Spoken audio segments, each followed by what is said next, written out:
قیامت په ورځ باندې به د ټولو نه اولنی لباس چاته اغوستولی کیږي؟ نبی کریم صلی الله علیه وسلم ته نه، حضرت موسی علیه السلام ته نه، حضرت آدم علیه السلام ته نه، حضرت یوسف علیه السلام ته نه. د ټولو نه اولنی لباس په د قیامت په ورځ باندې د محشر په ورځ باندې چاته اغوستولی کیږي چې په دغه ورځ باندې به ټول خلک بربند وي، د هیڅ چا په بدن باندې به کپړه نه وي. نبی علیه السلام فرمایي چې په دغه ورځ باندې به تاسو ټول بالکل بربند یې، په داسې حالت کې به د خپلو قبرونو نه راپاسئ لکه څرنګه چې تاسو په اول ځل باندې پیدا شوي یې.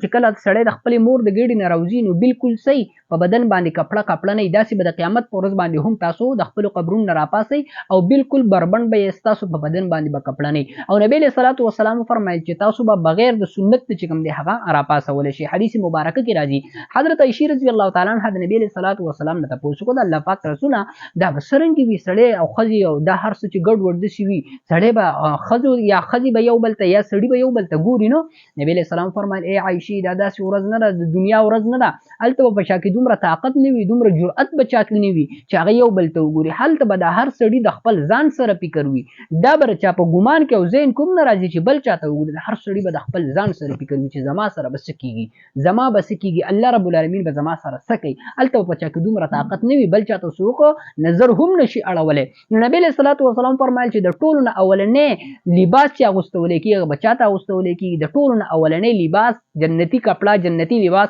هغه به حضرت ابراهیم علیه السلام ته اغوستولی کېږي. حضرت ابراهیم علیه السلام ته بل چاته نه، نبی علیه السلام ته نه، آدم علیه السلام ته نه، موسی علیه السلام ته نه، نور جلیل القدر انبیای کرام د الله رب العالمین تیر شوي دي. خو دا فضیلت دا شرافت دا به الله رب العالمین صرف ابراهیم علیه السلام ته ورکي. اوس علما کرام لیکلي دي چې ابراهیم علیه السلام ته دا مقام دا فضیلت دا مرتبه دا شرافت دا ولې حاصل شوی دی؟ نبی علیه السلام ته دا فضیلت ولې نه دی؟ نور انبیای کرام ته ولې نه دی ورکړی شوی دی؟ دته ولې د ټولو نه مخکې لباس اغوستولی کېږي؟ علما کرام په کې ډېر اقوال پیش کړي دي، یو څو قولونه درته زه پیش کوم. هغې کې یو قول چې کوم دی علامه قرطبي رحمه الله فرمایي چې دا ځکه به د ټولو نه مخکې حضرت ابراهیم علیه السلام ته جنتي لباس اغوستولی کېږي چې کله نمرود د ده نه چې کوم دی د ټولو خلکو په مخ کې د ده بېعزتي وکړه او د ده نه د ده لباس چې کوم دی هغې وویستو، دی بالکل بربند کو او ورته چې کوم دی هغې غورځو. د دغې په بدل کې به الله رب العالمین ده ته د ټولو نه مخکې د ټولو خلکو په مخ کې جنتي لباس واغوستی چې د هغه بدله هغه ته د ټولو نه مخکې هلته میلاو شي. د الله رب العالمین د خاطره د الله د دین د خاطره د ده بېعزتي شوې وه، الله به ورته د هغې بدله د ټولو نه مخکې په قیامت کې ورکړي. او دویم قول علامه حلیمي رحمهم الله فرمایي چې په مخ د ځمکه باندې د حضرت ابراهیم علیه السلام په شانتي یریدونکي او جوړېدونکي او د الله رب العالمین نه یریدونکي بل څوک نه و. د دغې په بدله کې به الله رب العالمین ده ته دا بدله ورکړي چې د قیامت په ورځ باندې به ده ته د ټولو نه مخکې لباس واغوستی، د دې لپاره چې د ده زړه په دې باندې مطمئن شي او زړه یې چېرته مات نه شي. او دریم قول پکې دا هم دی، دا اثارو کې هم راغلي دي چې دی چې کوم دی د ده فضیلت په خلکو باندې د ښکاره کولو دپاره الله رب العالمین د ټولو نه مخکې دته لباس واغوستی. خو د دې نه دا نه لازمیږي چې د ده فضیلت په نبي علیه السلام باندې دی.